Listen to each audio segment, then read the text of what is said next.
welcome everyone to the 2021 and 2022 Coastal Bank and Trust Jacksonville Onslow Sports Commission Hall of Fame induction ceremony. We have much to celebrate tonight, so let's get started by first bringing up the Executive Director of the Jacksonville Onslow Sports Commission and my friend, Mr. Scott Smith.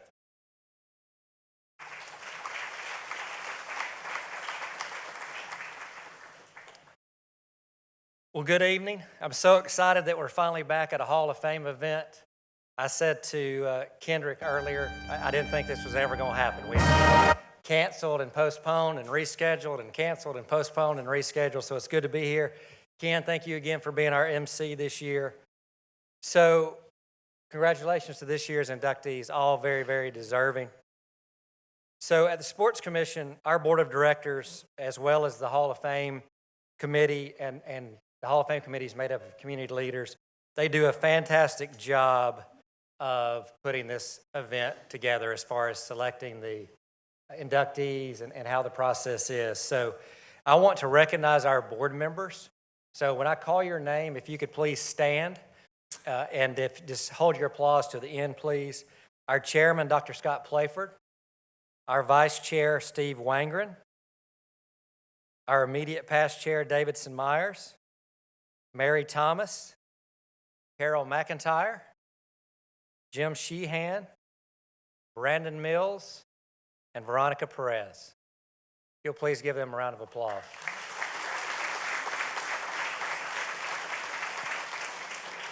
So thank you to Coastal Bank and Trust staff, board of directors. We truly value this partnership. You're a wonderful partner, and we could not do this event without your sponsorship. So Richard, Coastal staff, and any board members, if you would please stand. Let's thank them for what they do.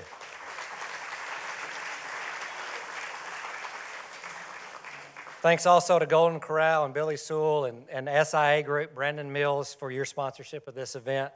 And thanks to Surgeon City for this great venue, and to the City of Jacksonville Media Services team for the AV, all of these lights and the pipe and drape. They do a fantastic job. And on the technology side, and thank you to Jones Onslow for printing these banners that you see here. So I'm the one up here talking, but I would be remiss if I didn't recognize our other staff member, Marisa Reeder, and our intern, Delisha Johnson. Delisha, we call her D. She collected all those silent auction items that you saw, and they do a fantastic job, so please give them a round of applause.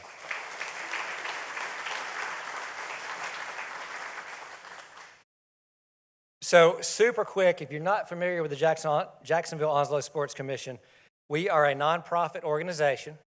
Had we had this event last year, we would have been celebrating our 20th anniversary, so it's our 21st anniversary, obviously, and we plan for many more years. As a nonprofit, we need your help to do what we do, and so I'll ask you to do three things. One is attend events. Obviously, you're here tonight, so thank you for that, but come check out some of our other events.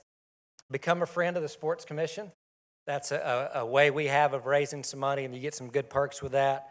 And follow us on social media and visit our websites, playjosc.com, racejosc.com, and you can see everything that's going on. So before I get to the last thing on my list, I want to give you some instructions on the silent auction. How many of you bid on something on the silent auction out there? All right, fantastic. So when we're done tonight, and you go back out in the hallway, you'll see a certificate. If you are the winner of that silent auction item, your name will be on that certificate. Take the certificate, go into the empty room next door. That's when you can collect your item and pay for your item.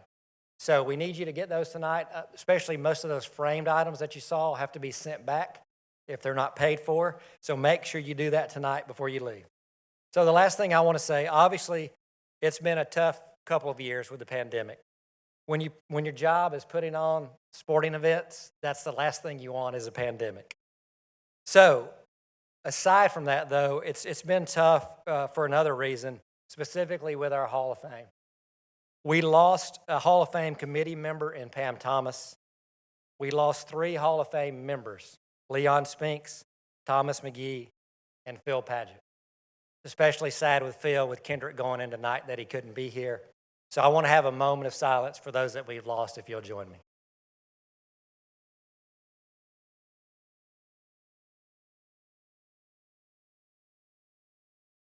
Thank you.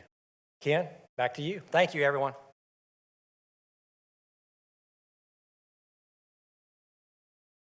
All right, first we would like to recognize our special guests that are here with us tonight. The Onslow County Commissioner, Mr. Walter Scott, the City of Jacksonville Council Member, Mr. Bob Warden, Jacksonville Tourist Development Authority Member, Mr. Ken Hagan. And is there anyone else that we might have inadvertently missed? All right.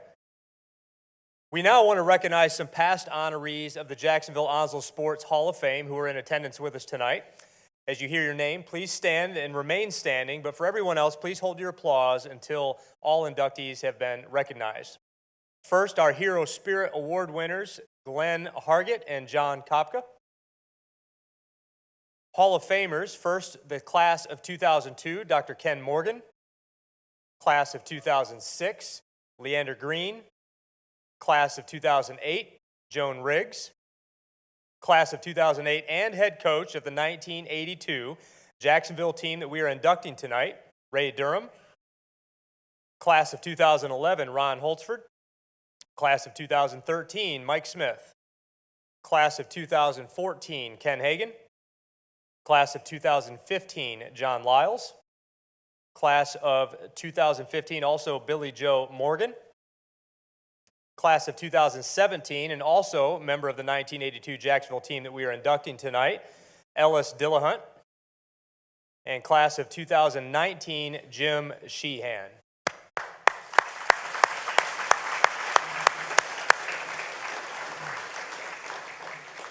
Thank you. You may be seated. Our classes of 2021 and 2022 will be joining a prestigious group of individuals. Thank you all for being with us this evening. Each year, the Jacksonville Onslow Sports Commission accepts nominations from the Coastal Bank and Trust Jacksonville Onslow Sports Hall of Fame. Consideration is given to character, integrity, and sportsmanship, while other criteria must also be filled.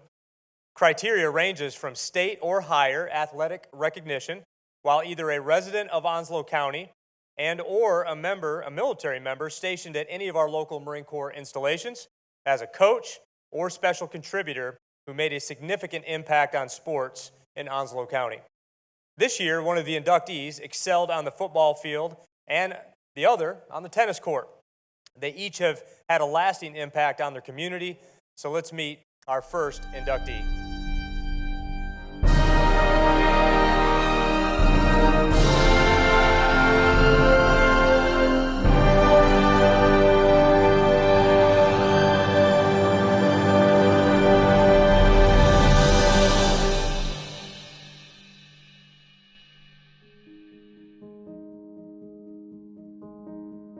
I first met Coach Roloffs when I was in high school. She was the head coach at Lejeune High School for track and field, and I ran track for Jacksonville Senior High School.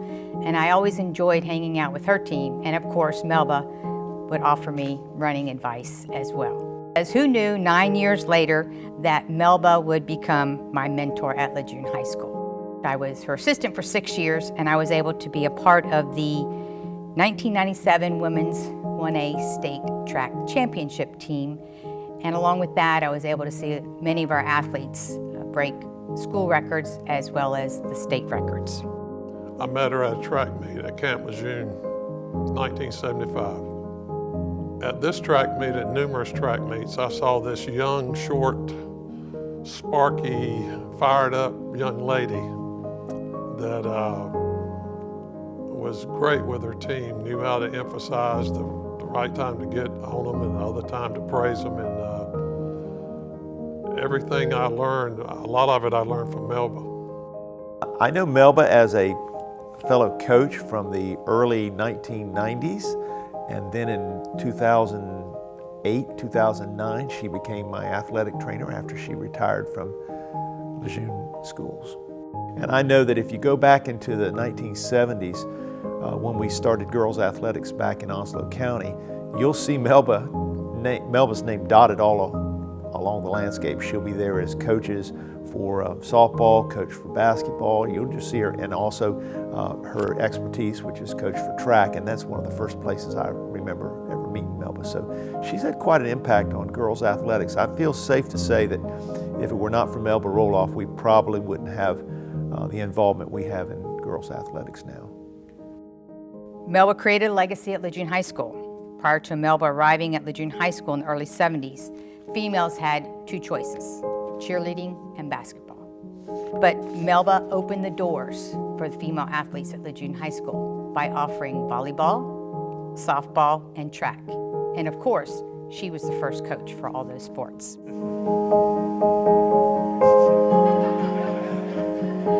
Melba, it's about time you got in here. You should have gotten here before me. I'm just pleased as punch that you got in, and welcome to the crowd. Well, Melba, congratulations. Very, very well deserved. I look forward to you getting inducted, and it's great to have you aboard. Melba, I just want to say from Lejeune High School, the students, the staff, and the community, we thank you for all your hard work, dedication, motivation, enthusiasm that you have given to that community over all those years, and you're still giving to the community. So congratulations as you are inducted into the Jacksonville Onslow Sports Hall of Fame. We love you, Melba. Way to go. Once a devil pup, always a devil pup. Ladies and gentlemen, the class of 2021 Coastal Bank and Trust Jacksonville Onslow Sports Hall of Fame inductee, Mrs. Melba Roloffs.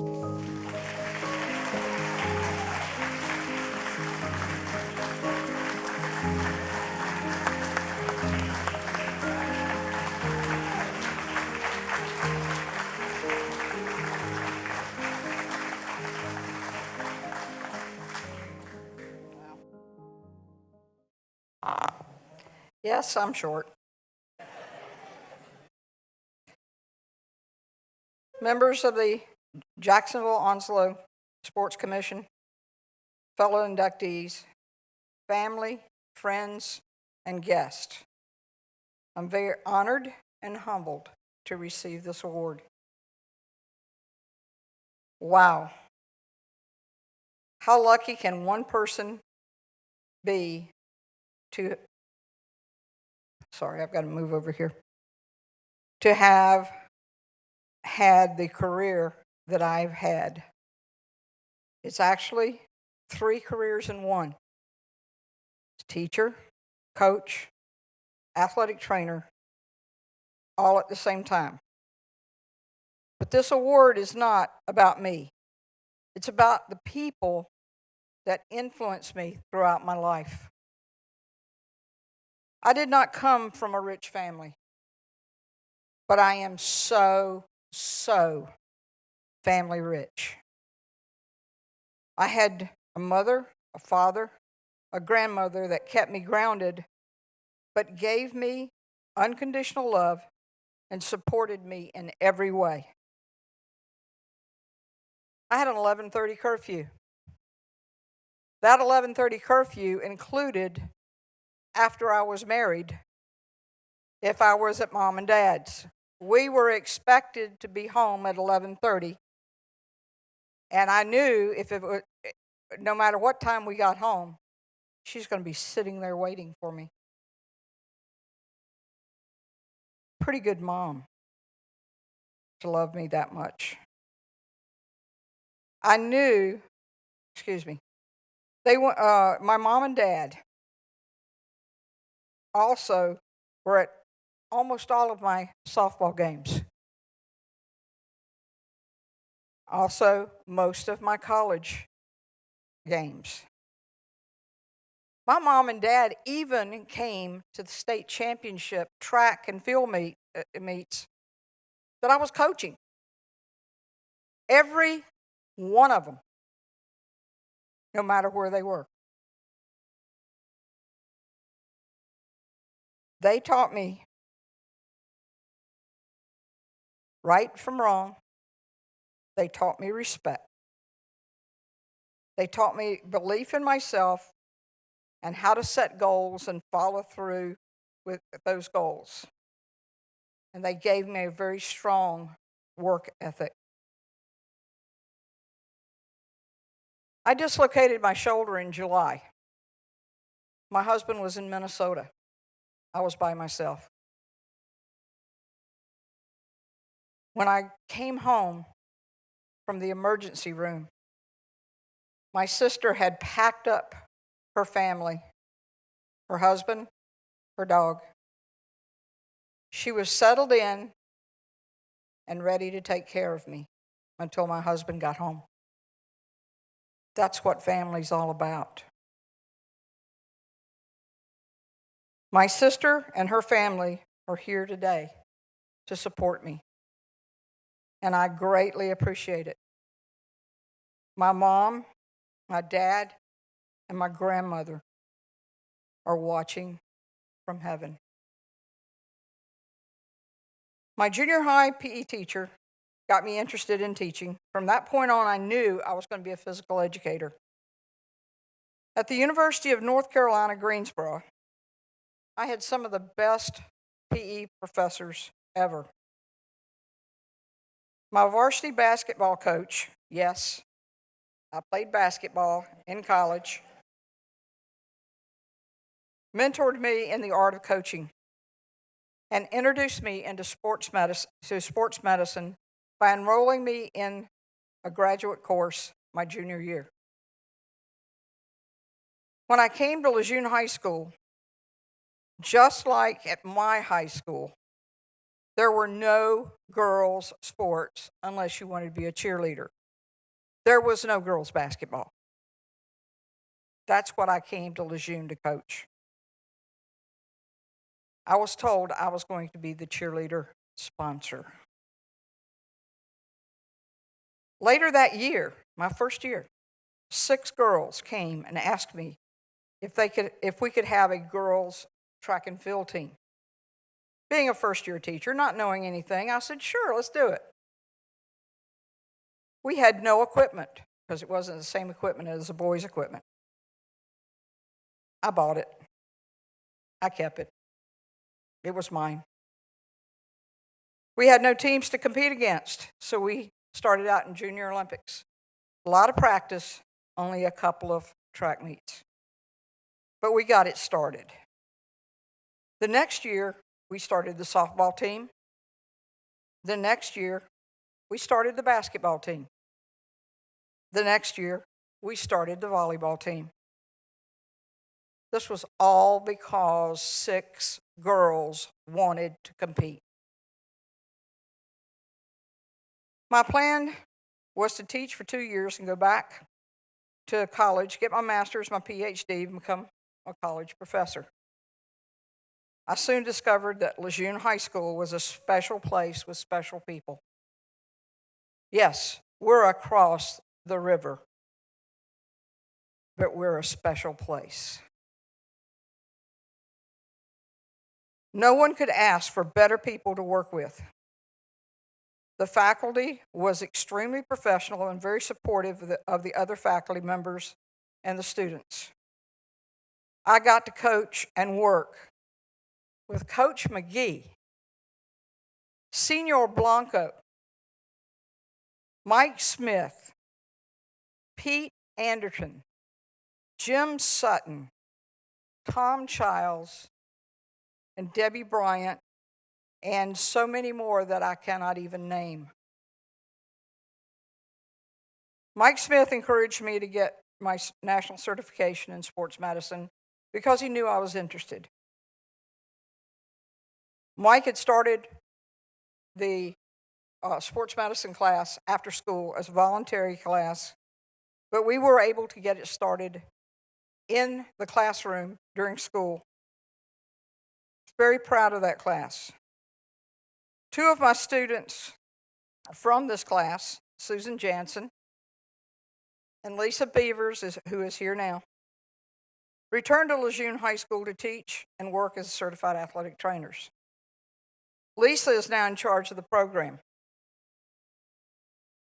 and Debbie Bryant is now the athletic director.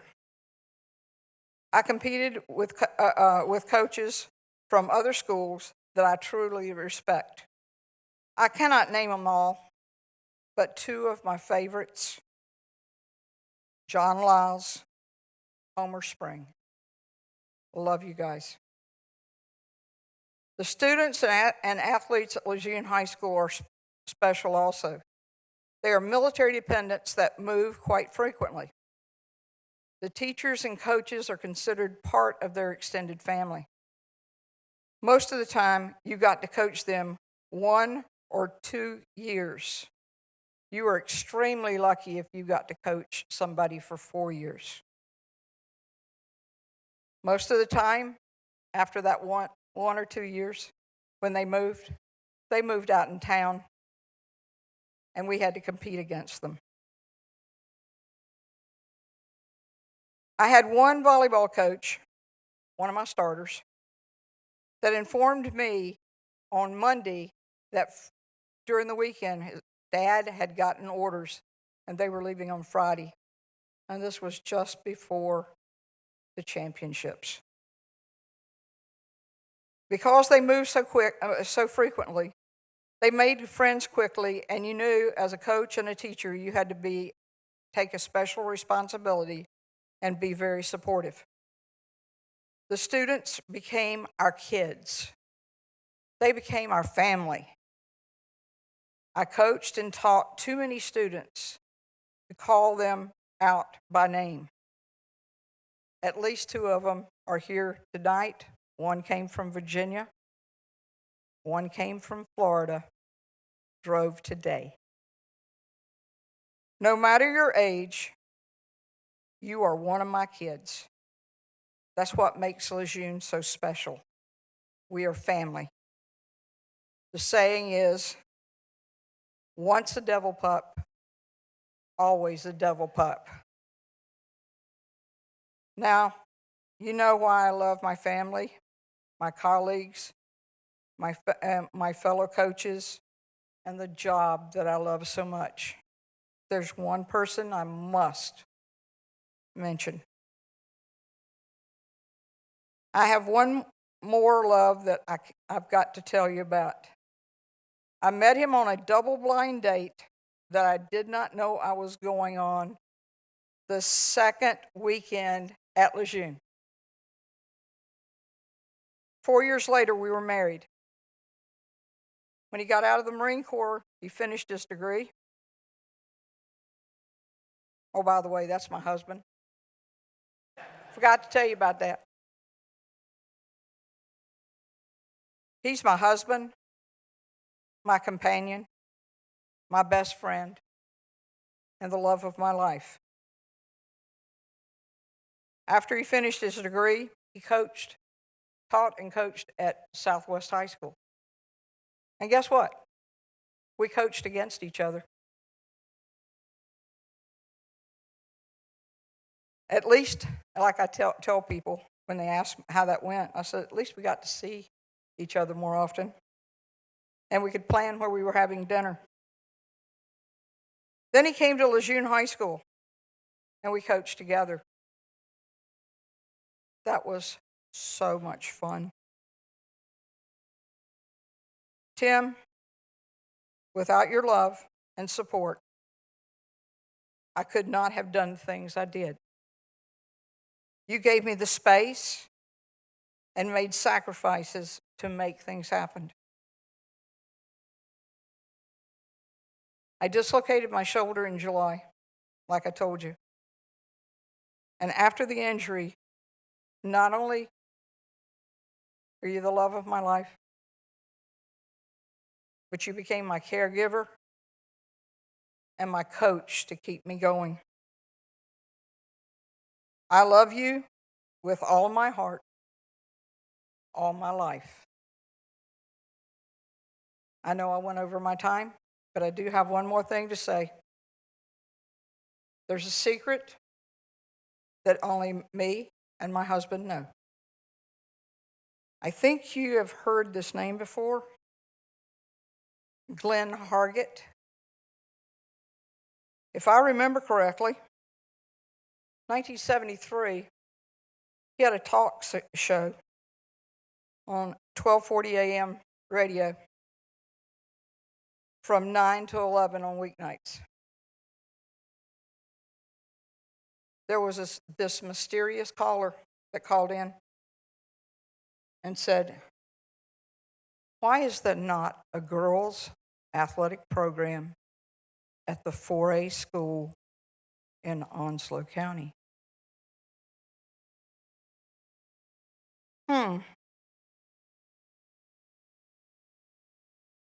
That mysterious voice was mine. And after I listened to people discuss, 2 weeks later, I would call again and again and again. Yes, we have sports in Onslow County for the girls now. Thank you.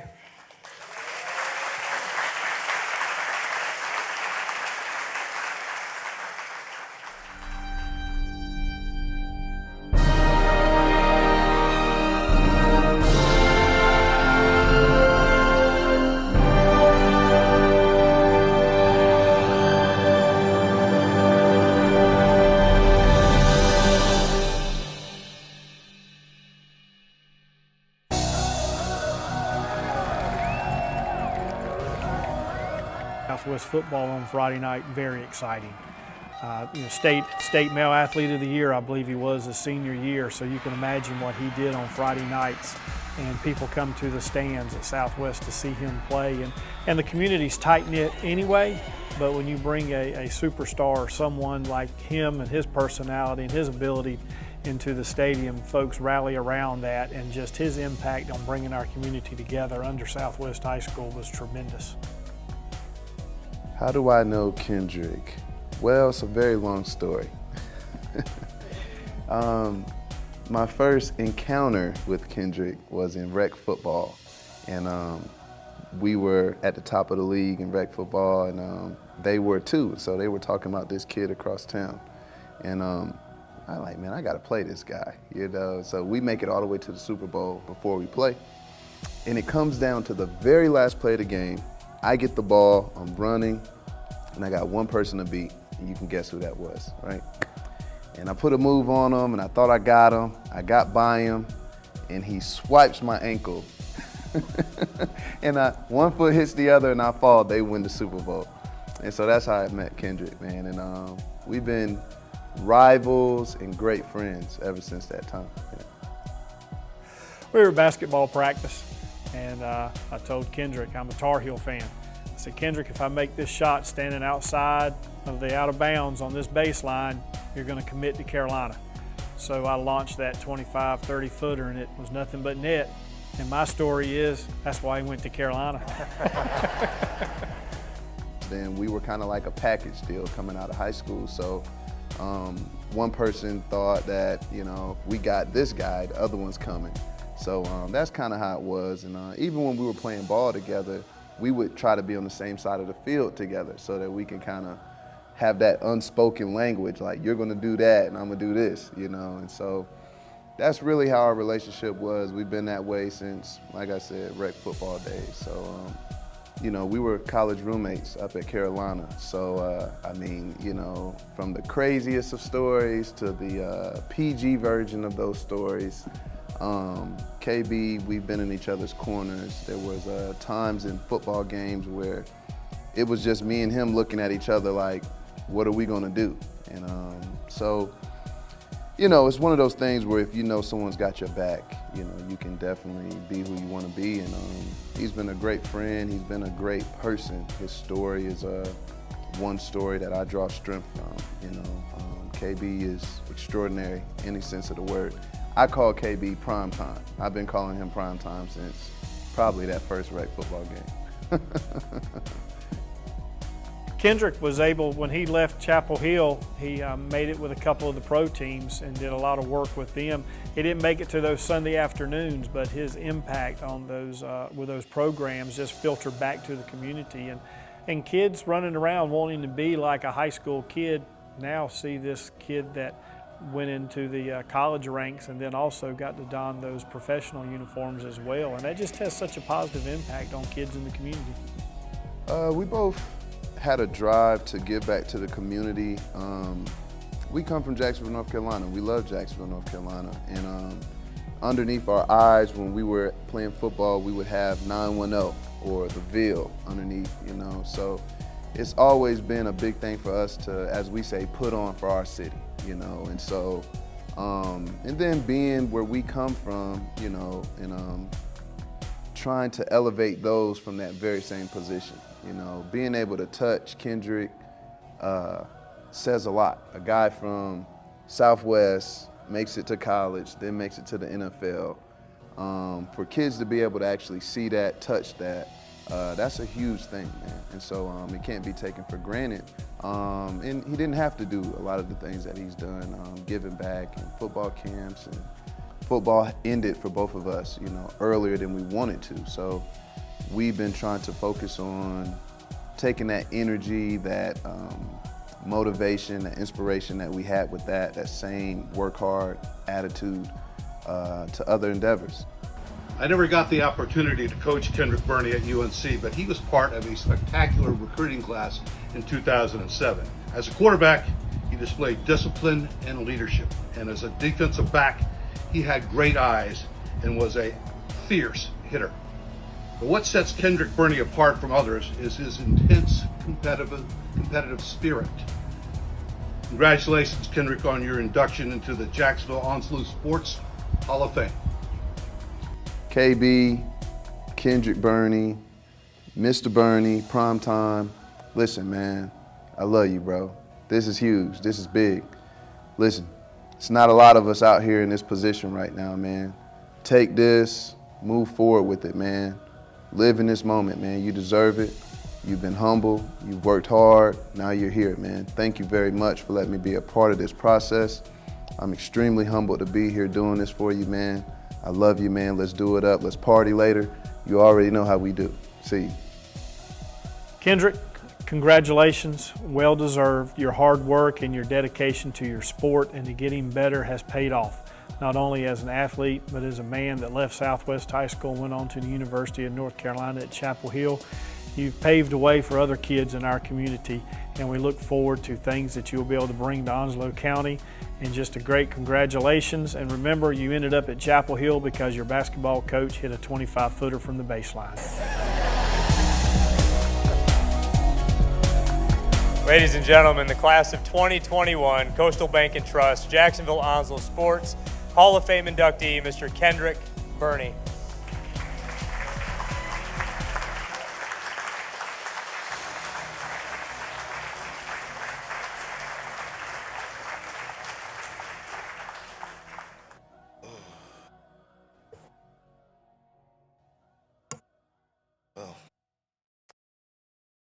Good afternoon, everybody. Coach Foster, you're exactly right. You did hit that jumper, and later on that night we had a baseball game. Coach Fox and them were there, and we committed right there on the spot. So that story that he told is true. That story is true. But first off, I just want to thank God for blessing me with the ability to stand before you today. Without God, you know, none of this is possible. My family is huge on, you know, going to church, you know, being about, you know, God, knowing that he comes first. And, you know, my grandmother, you know, trust me, if you know my grandmother, if you stayed at night at her house when we were in high school, you were going to church Sunday morning, you know. So like I said, you know, first off, I just want to thank God. I also want to thank, you know, my family, my coaches, you know, supporters all across, you know, Jacksonville. But I also have to, you know, say thank you to the committee for giving me this chance at a young age. You know, I know, you know, a lot of people have to wait, but, you know, as Coach Padgett said, you know, I deserved it. And, you know, I'm not a conceited person or, you know, talk about myself, but like Coach Padgett told me, he was like, you deserved it, and you should feel like you should be up here. So, you know, I do want to thank the committee for giving me this opportunity to be a part of this great family. As a child, sports was all I knew. Between all the kids in Village Oaks Mobile Home Park that I grew up with, or in Greytown, there was always enough kids to play football, basketball, baseball, kickball, jump on the trampoline from sunup to sundown. I can remember nights of getting my dad's lights out and trying to play till midnight. But I don't know about your childhood, but mine's was when those street lights came on, you better book it to the house.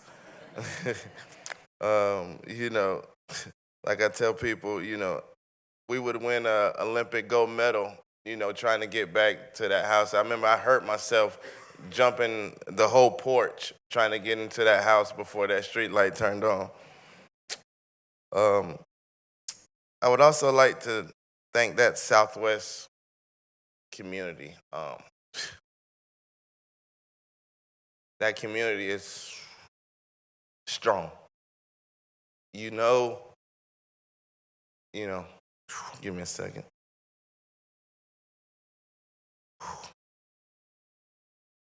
It's nothing like Southwest. I mean, no offense to, Jacksonville, White Oak, Swansboro, anybody, but that Southwest community sticks with each other. I mean, it's just nothing. It's nothing like it. We lost a great one. That's why I'm so choked up right now.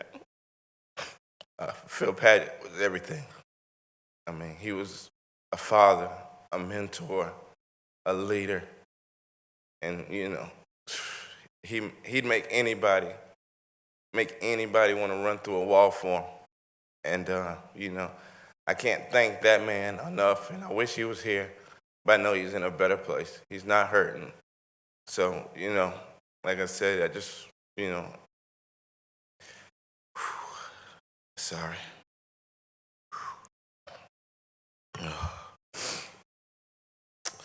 As I think back to my athletic career, I just smile and think about how blessed I was. I've never met anyone that has done anything alone. Somewhere, somehow, someone had to lend a helping hand. In life, I've learned it's not okay. It's not okay to not know how to do something, but it's never okay to give up. Throughout my athletic career, I learned everything doesn't come easily, and sometimes you have to work your tail off to get it figured out. And that translates to life. I think people have gone away from true love, loving the person who is less fortunate just as much as the person who has everything. Sometimes the person who we think has it all together is the one that needs true love from someone the most. As a coach and as I train athletes, I've noticed a shift of how athletes respect their parents, teachers, and coaches. I pray we stand up and start raising our youth the way our parents and grandparents raised us. I speak from experience. That respect got me farther than any of my athletic abilities. I challenge each of you to grab just one kid, change that youngin's life. Remember, we have to develop relationships with our kid as parents and mentors, but above all, we have to love and care for them and teach them what's right and wrong. One of my favorite analogies is that life is like a game of baseball. You are set up to fail. Some of the greatest hitters come up to bat and they get 3 hits out of 10 tries. To be honest, that's Hall of Fame numbers. You will have days where nothing goes right, but you get other opportunities. Whether it's the next day at bat or another day, on that day, you have to let that last time you were at bat go. All the bad that day brought you, you have to let it go and get that big hit for your team, your family, because they are dependent on you. And in life, you will have bad days, but remember, each day is a new day, and your family is dependent on you. Along with these kids that are looking up to us, mentoring us, building relationships, they are dependent on us too. As I close, I want to thank each and every one of you, to my coaches, mentors. I've truly been blessed learning not only from the best coaches, but the best men and women you can meet in life. Each of you hold a special place in my life. It's many days I know I've pushed buttons. Trust me, I've pushed every single coach I've had buttons. But y'all always gave me the opportunity to be myself and let me grow as a young man, and I appreciate that. To the Southwest High School coaches, thank you for trusting a young freshman to come in and prove herself. Never did I feel pressure due to the love and preparation that y'all always provided.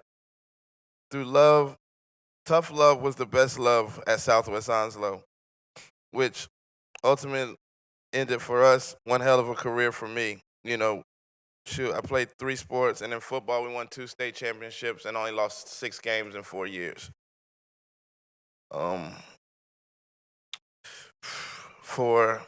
During my UNC football and baseball coaches, I want to thank you for believing in a kid from Eastern North Carolina. A lot of people sleep on kids from Eastern North Carolina, but I was blessed to have Coach Fox, who's in the building now. He believed in a kid from Eastern North Carolina, and I'm playing baseball at that. Wasn't highly recruited like that, but like I said, being from Eastern North Carolina, a lot of our kids get overlooked, and he gave me the opportunity to step in and play football and baseball at the best university in the world, the University of North Carolina. So, Coach Fox, I thank you.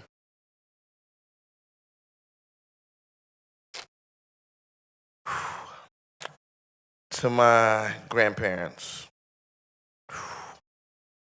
I just want to say thank you.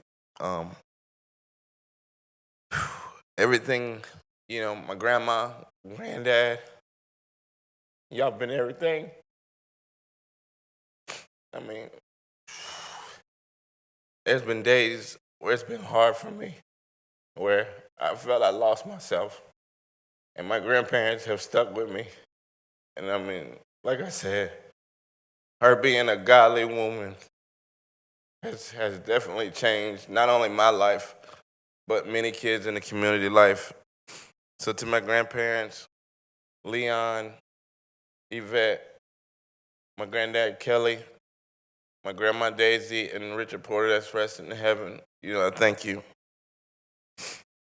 To my 2 beautiful sisters, wow, y'all have grown up to be beautiful women with 3 amazing kids who I pretty much treat like my own. I want to thank y'all for always being there for Big Bro, even through my struggles. Our bond is unmeasurable, and our times together I will always cherish. Jennifer, you have been with me since the 9th grade, and it's been magical since. You are truly one of the greatest people God has blessed me with. You are an amazing mother to our two kids, Darian and Kaysen, and I can't thank you enough for providing a foundation for them.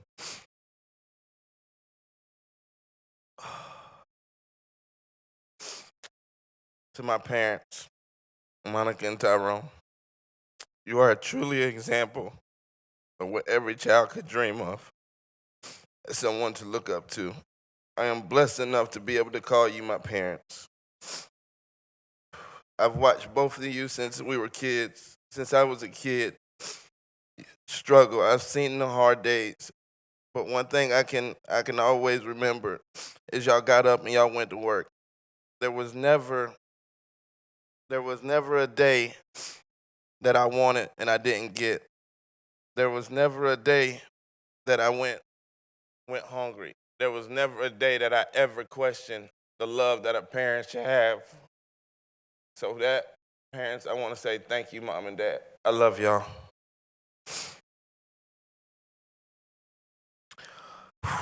Once again, I just want to thank everybody for coming out tonight. Please remember you are loved and never in this world alone. It's okay to mess up because we all got faults, and we learn our lessons from them. Always respect the ones around you because you never know when you might need that helping hand, and that person may be the one you need a hand from. May God continue to bless each and every one of you. And as Coach Patrick would always tell us right before we go out and play football, float like a butterfly and sting like a mother. See y'all later.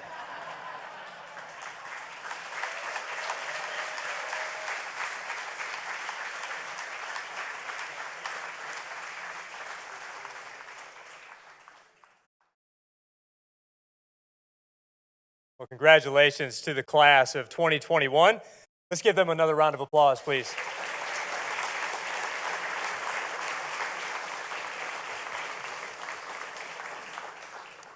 Now let's transition to the class of 2022. Because they are so intertwined, we will have one video in these next recipients, but two individuals will accept on each one's behalf.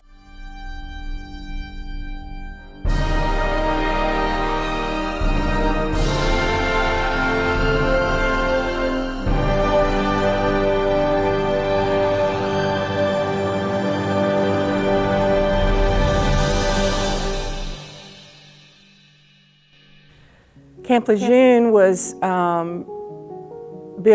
formed in 1940, and he volunteered to coach because they had a coach for a couple of years, I think, and then they lost him, and so he said he would do it.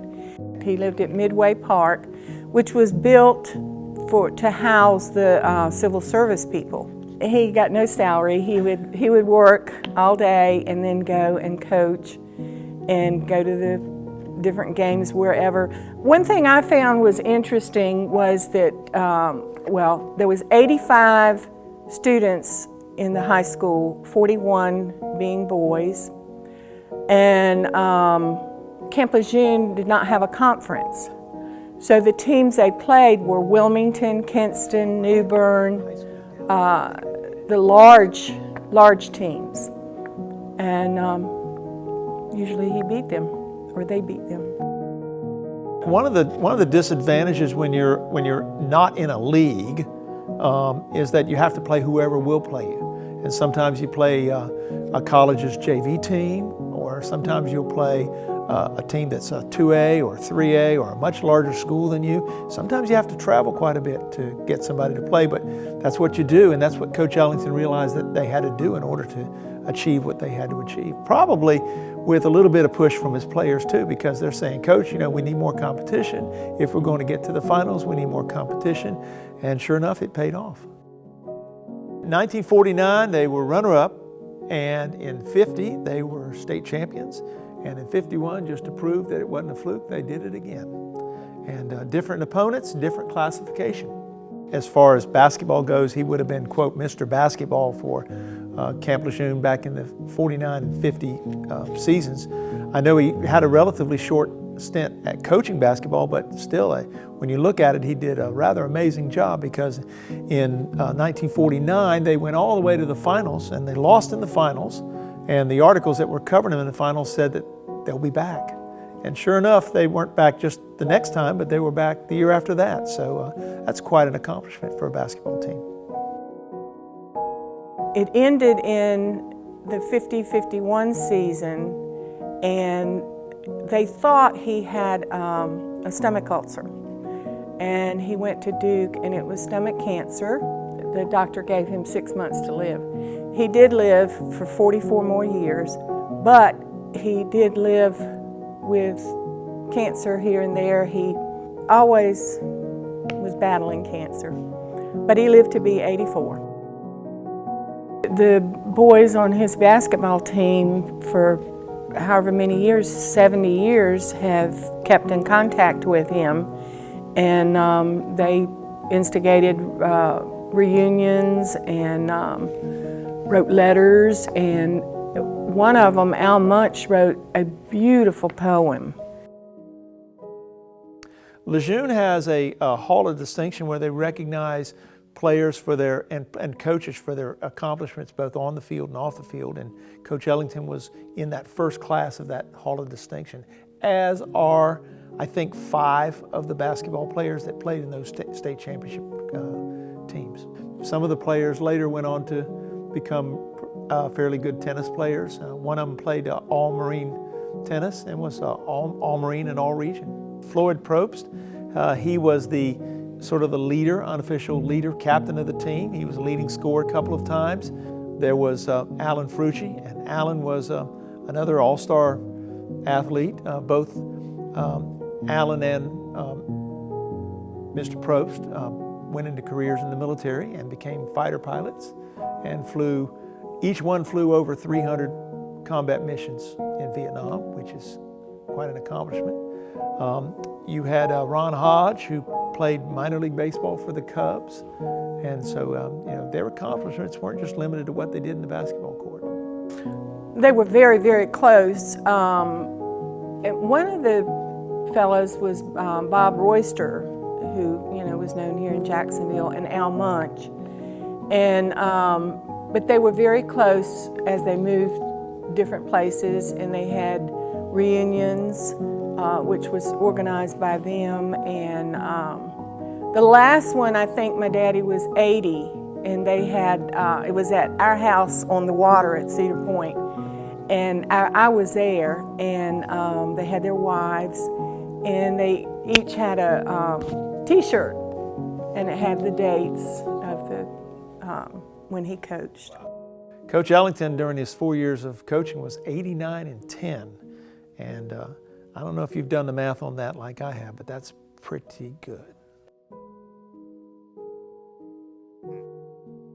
Ladies and gentlemen, the class of 2022 Coastal Bank and Trust Jacksonville Onslow Sports Hall of Fame inductee, the 1950 and 1951 Lejeune High School basketball teams. Accepting will be the current athletic director at Lejeune High School, Deborah Bryant, and the current boys basketball coach, Hugh Miller.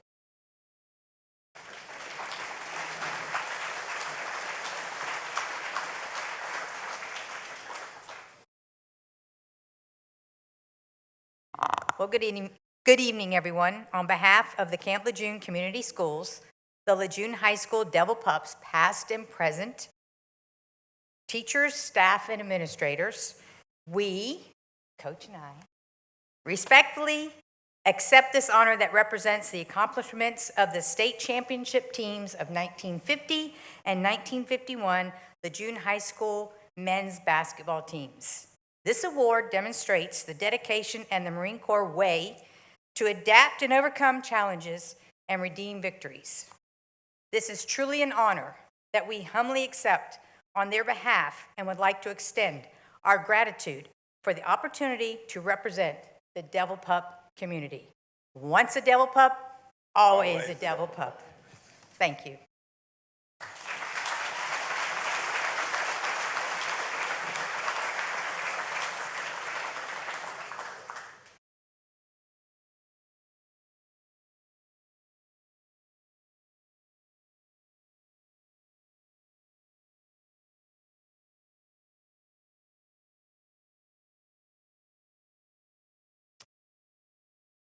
And ladies and gentlemen, the class of 2022 Coastal Bank and Trust Jacksonville Onslow Sports Hall of Fame inductee, Joseph Ellington. And accepting will be his son, Joseph Ellington III.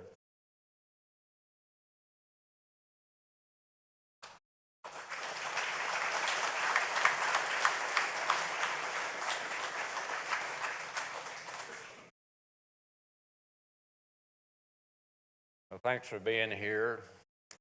Thank you, Mary, for putting this together and assigning me to the task of reading her notes.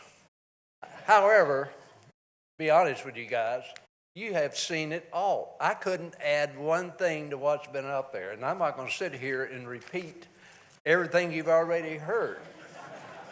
However, being up here, I'm going to take advantage of one thing.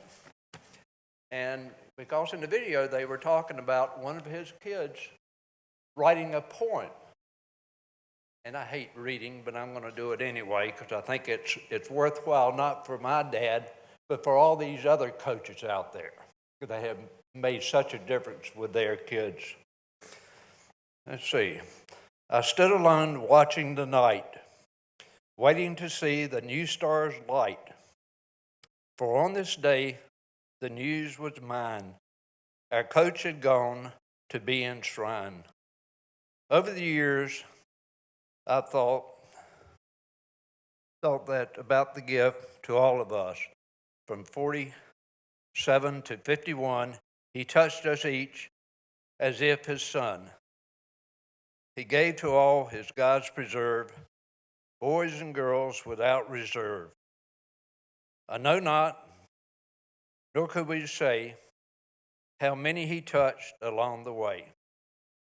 I do not know that we all care about things he taught that we all share.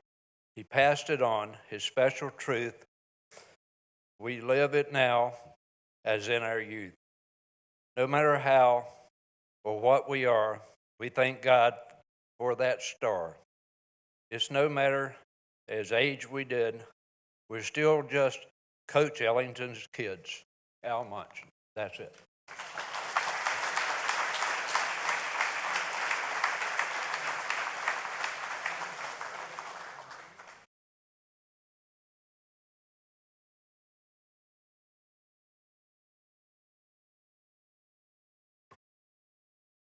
Now for our final recipient of the evening.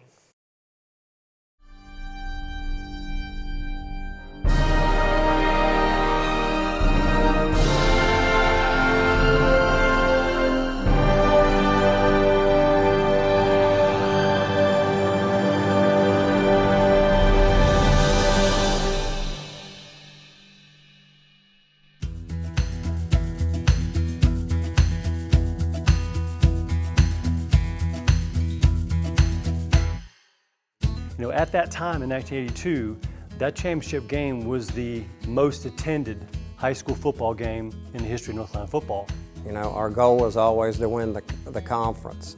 And then what happened after that, you know, was a gift or another opportunity to keep playing every week. All the bleachers from all across the county, I would imagine, were brought from every school, and there was only a short path, about, 2 yards wide, that you could get in and out of that football field. Everything else was completely packed and surrounded. And there were, you know, roughly probably 10,000 fans in the stadium, and you were just, wow, how did I ever get here? So that was amazing to us, coming out of that locker room, seeing that, you know, the whole town, it seemed like it shut down to come watch us play this game. The kids wanted to be such a part of that success. There were a few kids you had to get in the weight room and work, but once they hit that football field, they were prepared, they were ready, they knew what to do. And when you have those preparations, success should be there. There were so many great athletes that we didn't expect them to come together like that. Not only did we win the state championship, but I think we had 7 conference champions that year. But it was just such a bunch of great kids that learned the work ethic through the football program that made everyone successful. So it was a great year. People had a tough time scoring and going up down the field against us, but in that championship game, we kicked off to Greensboro Page, and they went right down the field in the very, very first possession. And we're kind of looking around at each other going, what's going on? That doesn't happen to our defenses. And of course, we made the adjustments. Coaches did, you know, what they do great, and made the adjustments and shut them down. They didn't score the rest of the game, and we went on to win that game. But I do remember that I was surprised. I was thinking, you know, hold on, we may be in for a dogfight tonight. They had a great passing attack, and 4 or 5 of their players went on to play college ball and NFL. So it was real interesting for us, you know, could we play and compete, because we had not played a team that had that level of passing attack. But our defense was able to hold them, and that made us feel real good. And when that ball game ended and you just saw all those folks on the field and celebrating with us, it really made you feel good that Jacksonville and the community in Onslow County was really in support. Certainly I was happy, very, very happy. And I think that success on the field led to my wanting to take another step in a different direction in my career later on. I coached 2 years after that and then went into administration. You know, as we're on the field celebrating, hugging our brothers, my teammates, fans, everybody, just the pandemonium of, you know, realizing, felt like we'd done something special. You know, we'd worked hard as a team. We had great camaraderie and fellowship with that team. We all really cared about each other, worked hard for each other, with each other. It was just kind of a culmination of, you know, if you do great, wonderful things and you work hard for something, you can achieve it. So it has had a tremendous impact, so much so that even today, I coach football, because the impact that the coaches had on my life was unbelievable. And so I thought, you know, if I could have that kind of impact on some other young man's life, what a great gift that would be. And so because the coaches and what they instilled in me and gave me, I kind of returned the favor. I do that now myself as I coach high school kids today to try and make a positive impact in the lives of players.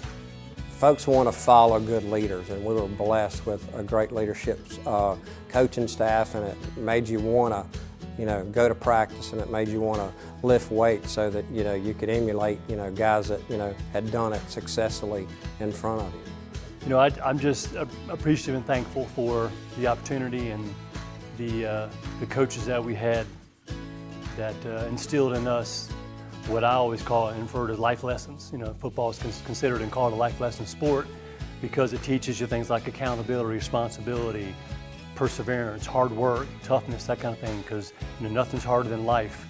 And so football gives you an opportunity to be able to understand that you have to have these qualities to be successful in football, but even more importantly, you have to have those qualities to be successful in life, to become a better son, a better husband, a better father.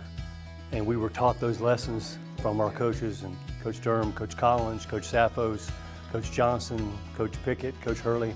I remember all of them because they had such a profound impact on my life, and I really appreciate what they did for me, and I know my teammates appreciate it as well.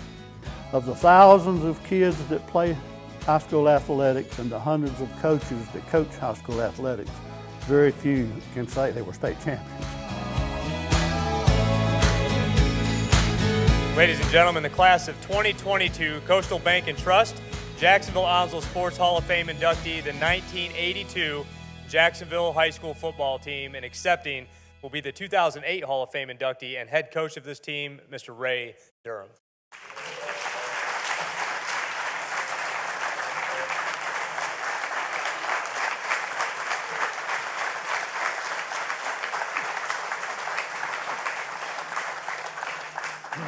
I want to thank all the people that have been inducted prior to tonight.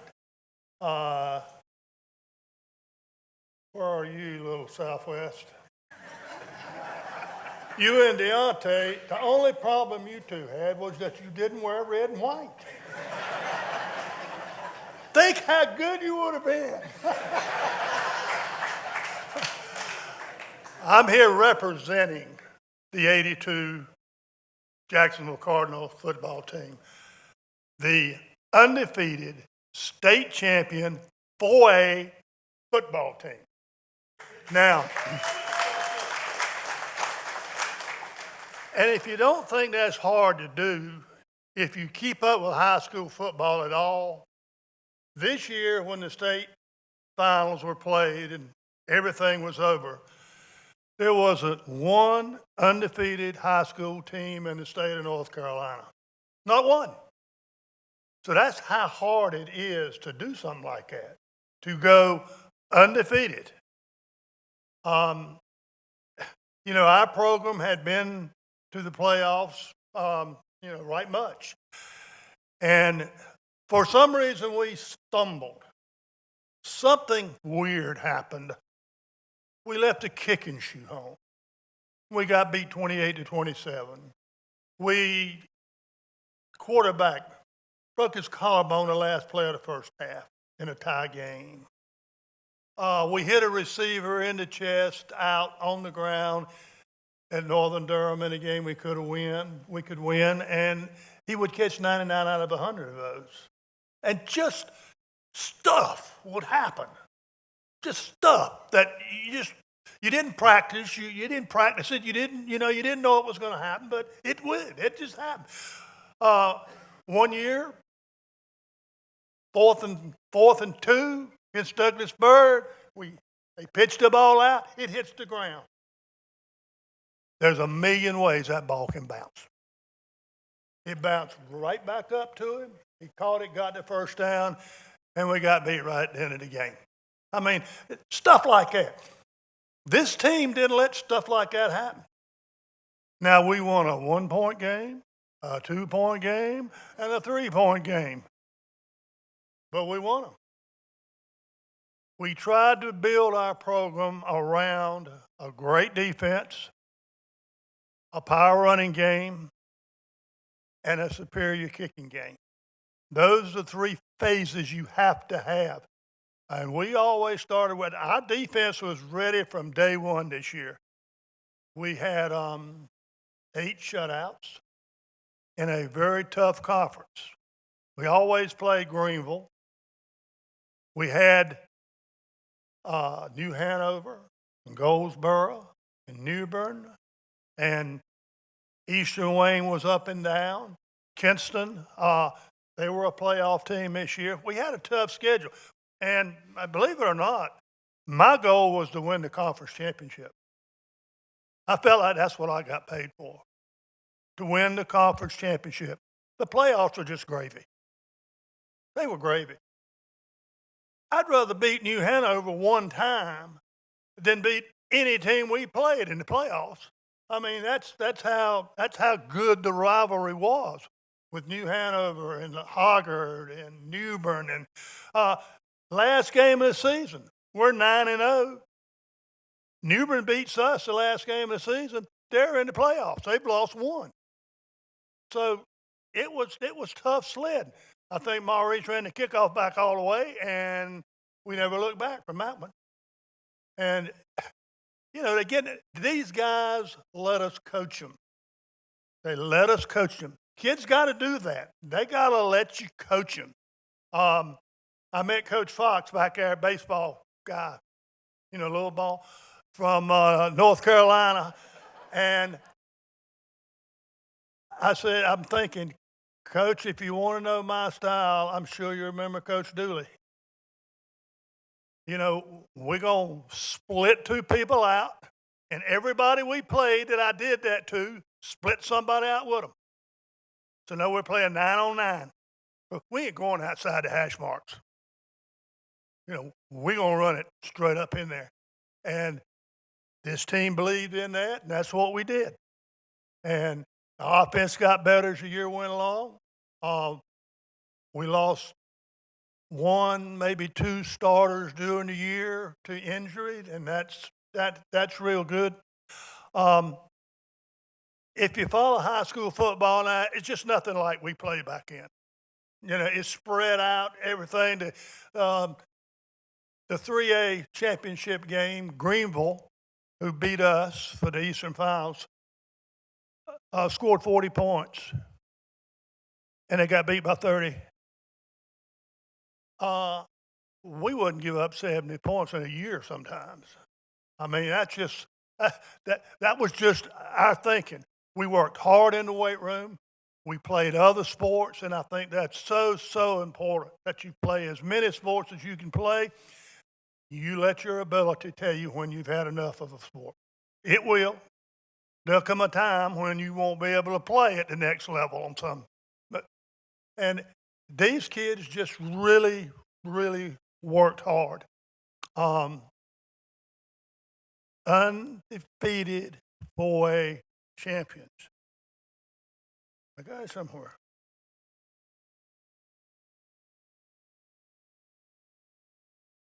I tell you how old this is.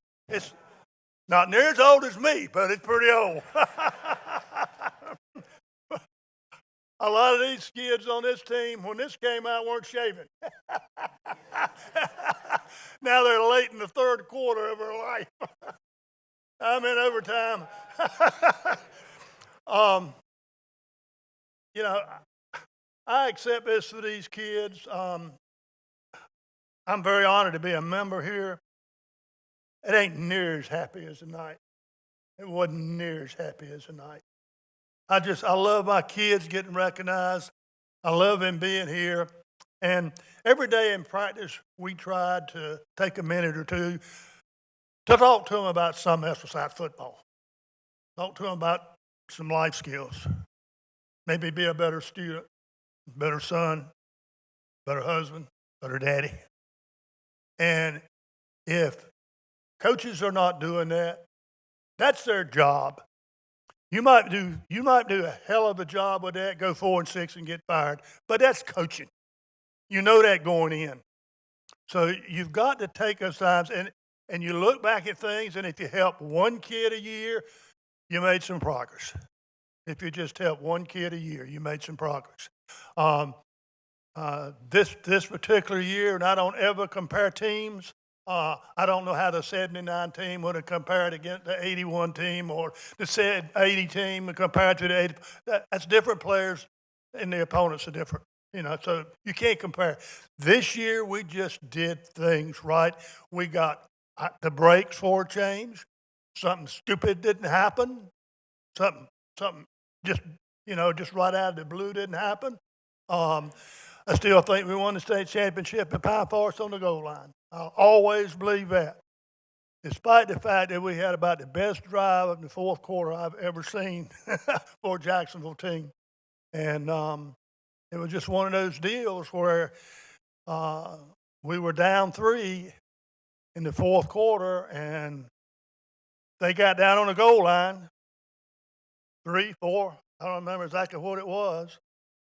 First and goal, second and goal, third and goal, fourth and goal. They ran the same play 4 times. Now, I'm not saying I outcoached that guy, but after a couple of those plays, I would have tried me another play. It's like the first year I had Coach Collins, I put him on the roof the first night, first game. And we're playing White Oak. I know this is a little off the subject. We're playing White Oak, and they kick off, and we get the ball in about the 20. And we run a play we call 32. And we get 5. And we run 32 again, and we get 7. And we run 32 again, and we get 4. We run 32 again. We run it 7 straight times. And White Oak takes a timeout on about their 20. And I said, I didn't like those phones. I said, Coach Collins, what does it look like? He said, well, don't we have any plays with 32? And I said, yeah, when they stop it, we're going to run one of them other plays. That's the kind of football we played. It certainly wouldn't be popular now, but it was then. I've heard 2 things in the last month that I feel like fit this team. One of them was said by Bill Parcells years ago. Bill Parcells coached the Giants and the Patriots and the Cowboys and the Jets. He said when they asked him, it was kind of mid-season, and he'd lost a couple of games that they should have won. And some reporter says, well, Coach, you're better than 6-3, aren't you? And Coach Parcells, you said you are what your record says you are. Class of 82, you are what your record says you are. Undefeated state 4A champions. And the last one I heard was by an old basketball coach that I went to school with. He's retired now, Coach Odom. It was at Wake Forest in South Carolina. And he was saying, when you get old and you start losing things, they can take all your money. They can take all your possessions, but they can't take your memories, and they can't take your ring. Thank you.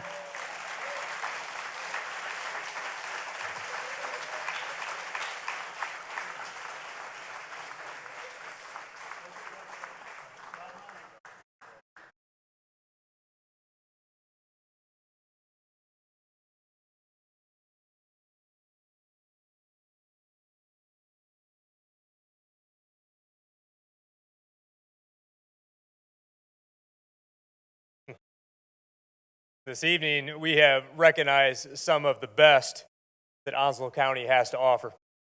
Thank you again to Coastal Bank and Trust for the support and sponsorship of this event. We also want to thank the City of Jacksonville Media Services as well as Sturgeon City for hosting this evening's ceremony. If you know anyone that you feel should be inducted into the Coastal Bank and Trust Jacksonville Onslow Sports Hall of Fame next year, please nominate them. The deadline to nominate is October 31st. To be considered for the class of 2023. You can find the forms online at playjosc.com. So let's bring Sports Commission Board Chair Dr. Scott Playford up to draw our 50-50 raffle winner.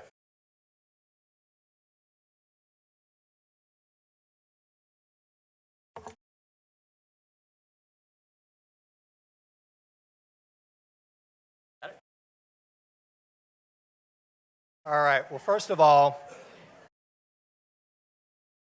to be brief, I just want to thank everybody for coming. I've been the chair for 2 years now, and I was beginning to think they didn't want to see me in public. So it's nice to actually see some smiling faces, some friendly faces, some faces I've seen before and worked with, and appreciate everybody coming out.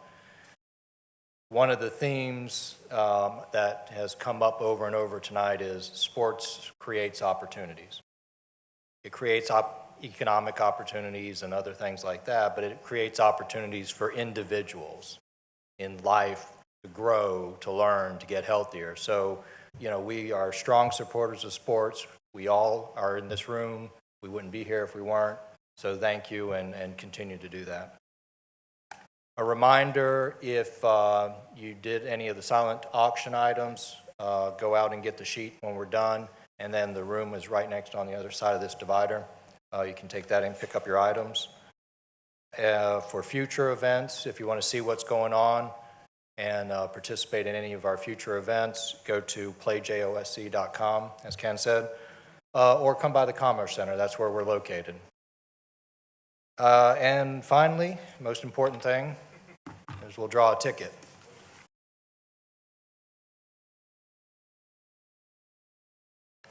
All right. 204780.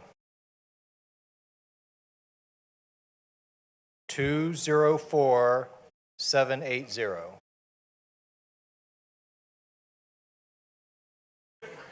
Wait a minute, we'll give everybody a chance to check. 204780.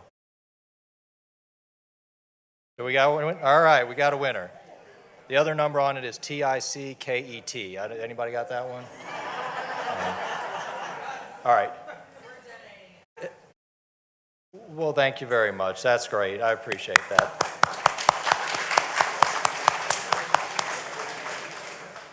Again, thank you all for coming. We couldn't do this without the support of the community. We are very passionate about what we do, and there are lots of people who are. So please share that passion and try and bring some new people in. Anything else, Ken?